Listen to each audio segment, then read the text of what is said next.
నీతిమాలిన అధికారులకు బుద్ధి వస్తుందా లేదా అని సభాముఖంగా పబ్లిక్ గా ప్రశ్నిస్తున్నా. చక్రాపేట మండలంలో 16 రెవెన్యూ గ్రామాలలో ఏ ఒక్క అధికారి కూడా ఈ యొక్క గ్రామానికి ఇన్ని సమస్యలు వచ్చినాయి, వారమైంది, నెల అయింది, ఈ యొక్క రెవెన్యూ అధికారి మేము మండల రెవెన్యూ మేజిస్ట్రేట్ సమీక్ష చేయాల్సిన బాధ్యత లేదా? లక్షల రూపాయలు జీతభత్యాలు డిఏలు తీసుకుంటున్నారు. మీకు ప్రజలంటే అంత అలుసా, అంత నిర్లక్ష్యమా? ప్రశ్నించేటువంటి గొంతుకు లేవని మీ ఇష్టం వచ్చినట్టు ప్రవర్తిస్తారా? ఖబర్దార్. ఎప్పటికైనా మా యొక్క సమస్యలు తీర్చకపోతే న్యాయమైనటువంటి చట్టపరమైనటువంటి అంశాల ద్వారా కొత్తగా వచ్చినటువంటి గౌరవ కడప జిల్లా కలెక్టర్ గారు, ఆర్డీఓ గారు బాధ్యత వహించాలి. ఎన్నికల నిధులు అన్నారు, ఎన్నికల నిధులు అయిపోయి 2 నెలలు అయింది. ఆ సాకుతో ఏ పని చేయాలంటే చేయరా?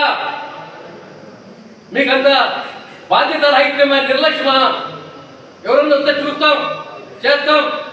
నా అప్లికేషన్